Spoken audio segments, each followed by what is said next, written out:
శ్రీ గణేశాయ నమః. శ్రీ గురు దత్తాత్రేయ నమః. ఈ వీడియోలో మనం ఈ రోజున మే మాసంలో మీనరాశి వారికి ఎలా ఉందో తెలుసుకుందాం. మీనరాశి పూర్వాభాద్ర 4వ పాదం, ఉత్తరాభాద్ర 1, 2, 3, 4 పాదాలు, అలాగే రేవతి 1, 2, 3, 4 పాదాలు మీనరాశిలోకి వస్తాయండి. ఈ రాశిలో ఉన్న స్త్రీలకి పురుషులకి ఈ మే మాసం బాగుంది. గ్రహయోగం బాగుంది, గ్రహ సంచారం బాగుంది, అద్భుతంగా ఉంది. అయితే కాలం కలిసి వచ్చింది, పర్వాలేదు. దీంట్లో కంగారు పడాల్సిన పని అయితే లేదు. బాగుందమ్మా. దంపతుల మధ్య ప్రేమన్నాలు ఉంటాయి, కుటుంబ సఖ్యత బాగుంది. అలాగే మీ సంతానం బాగుంటుంది. చదువుకునేవారు ఉంటే చక్కగా చదువుతారు. వివాహం కానీ అమ్మాయిల అబ్బాయి అంటే వివాహం జరుగుతుంది. ఒకవేళ ఉద్యోగ ప్రయత్నాలు చేసుకునేవారంటే ఉద్యోగ ప్రయత్నాలు సక్సెస్ అవుతారు. అలాగే విదేశాలకు వెళ్ళేవారు ఉంటే కూడా సక్సెస్ అవుతారు. ఇకపోతే ఆర్థికంగా పర్వాలేదు, ఆరోగ్యాలు బాగుంటాయి. మీకు గతంలో కాస్త అనారోగ్య దెబ్బ తిన్నారు మీనరాశి వారు, ఇప్పుడు ఆరోగ్యం బాగుంటుంది. దూర ప్రయాణాలు చేస్తారు. అలాగే సంఘంలో ఇదివరకు పోగొట్టుకున్న పరపతి మరలా మీరు తెచ్చుకుంటారు. గౌరవ మర్యాదలు పొందుతారు, మిమ్మల్ని గౌరవిస్తారు. గృహ నిర్మాణం చేపడతారు, శుభకార్యాలు చేస్తారు. శుభకార్యం అంటే శుభమూలక ధనం ఏమవుతుంది, అనవసర ఖర్చులు ఉంటాయి. వాహన యోగం ఉంది. పాత వాహనం అమ్మి కొత్త వాహనం కొనుక్కోవడం లేదా డైరెక్ట్గా కొత్త వాహనం కొనుక్కోవడం జరుగుతుంది. గృహ నిర్మాణం చేపడతారు. భూగృహ సంబంధ లావాదేవీలు పూర్తవుతాయి. అలాగే పెద్ద పెద్ద వాళ్ళని కలుసుకుంటారు, పెద్ద పెద్ద రాజకీయ నాయకులు కలుసుకుంటారు, మీ పనులు చేయించుకుంటారు. ఇక మీ మాట చలామణి అవుతుంది, మీ మాట చలామణి అవుతుంది. మీదే పై చెయ్యి, తీర్థయాత్రలు చేస్తారు. అలాగే మీ సంకల్పం నెరవేరుతుంది. ఎప్పటి నుంచో ఎదురు చేసే ఒక వ్యవహారం కూడా సక్సెస్ అవుతుంది. అయితే ముఖ్యంగా గురువుల్ని బ్రాహ్మణుల్ని దూషించొద్దు. అలాగే మీరు సాక్ష్య సంతకం చేయవద్దు, అబద్ధ సాక్ష్యం చెప్పొద్దు. జాగ్రత్తగా ఉండండి. మీ పని మీరు చేసుకుని వెళ్ళిపోండి. ఇతరుల విషయం జోక్యం కలిగించుకోవద్దు. మీరు జాగ్రత్తగా ఉండండి. జీవన విధానం బాగుంటుంది, వృత్తిపరంగా బాగుంది. ఎవరు ఏ వృత్తిలో ఉన్నా సరే వృత్తిలో రాణింపు ఉంటుంది. మిమ్మల్ని గుర్తిస్తారు.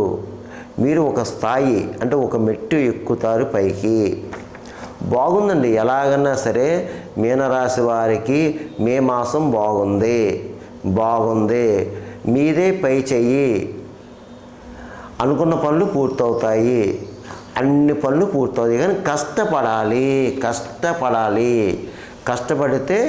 కష్టపడితేనే మీకు ఫలితం వస్తుంది. అన్ని విషయాల్లో అన్ని రకాలుగా అన్ని డిపార్ట్మెంట్ వారు కష్టపడితేనే మీకు ఫలితం వస్తుంది, లేకపోతే లేదు.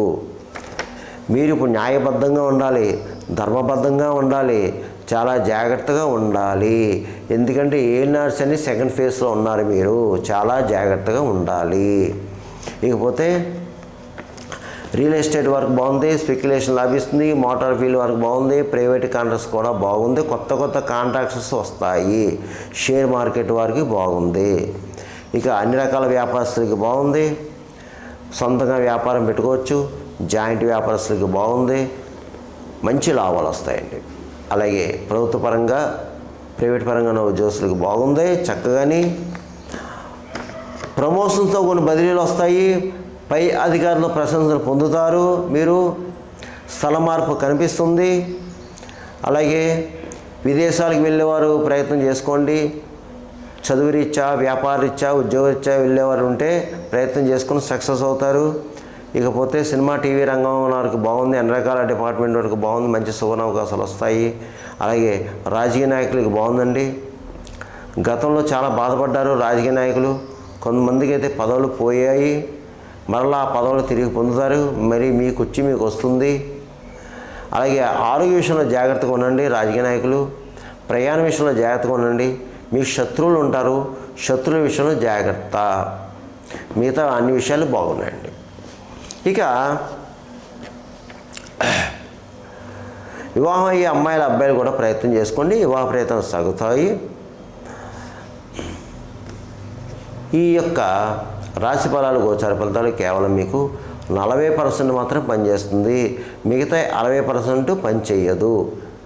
ఎందుకంటే మీ జన్మ జాతకం మీద ఆధారపడుతుంది. జన్మ లగ్నం, లగ్నాతో ఉన్న గ్రహాల యొక్క పరిస్థితి, జరిగే దశ, అంతర్దశ ఇవన్నీ బట్టి ఆధారపడతాయి. ఎందుకంటే చాలామంది కాల్ చేస్తున్నారు, గురుగారు మీరు చెప్పినవి బాగున్నాయండి, మాకు జరిగినాయండి, జరుగుతున్నాయని కొంతమంది, గురుగారండి మీరు చెప్పిన అసలు ఏదో జరుగుతలేదండి అని కొంతమంది కాల్ చేస్తారు. కాబట్టి గుర్తు పెట్టుకోండి. ఎందుకంటే అందరికీ జరగాలని రూల్ లేదు, జరగకూడదని రూల్ లేదు. మీకు ఏమైనా కావాలంటే మీకు తెలిసిన పండితుల దగ్గరికి వెళ్ళి చూపించుకొని పరిహారాలు చేసుకోండి. లేదా ఈ కింద నెంబర్ ఉంది, నెంబర్ కాల్ చేయండి, అపాయింట్మెంట్ తీసుకోండి, మా ఆఫీస్ వాళ్ళు అపాయింట్మెంట్ తీసుకోండి, మీకు తగిన సలహా సూచనలు ఇవ్వడం జరుగుతుంది. ఇకపోతే మీనరాశి వారు మే మాసంలో నేను చెప్పిన పరిహారాలు చేసుకుంటే మీకు ఈ మాసం అంతా యోగిస్తుంది. అది ఏముంటాయ్యా అంటే ఎక్కువ మీరు గురు ఆరాధన చేసుకోవాలి. ఎంత ఎక్కువ గురు ఆరాధన చేసుకుంటే అంతా మీకు మంచిది. గురు ఆరాధన సాయిబాబా, దత్తాత్రేయుడు, రాఘవేంద్ర స్వామి, దక్షిణామూర్తి.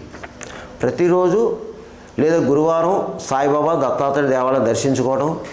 అలాగే మీరు అప్పుడప్పుడు ప్రతిరోజు ఒక్కొక్క అధ్యాయం గురు చరిత్ర తీసుకోండి.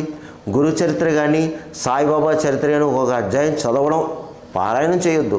ప్రతిరోజు ఉదయం కానీ సాయంత్రం కానీ ఒక అధ్యాయం చదవండి. అలాగే గురువారం నియమాలు పాటించండి.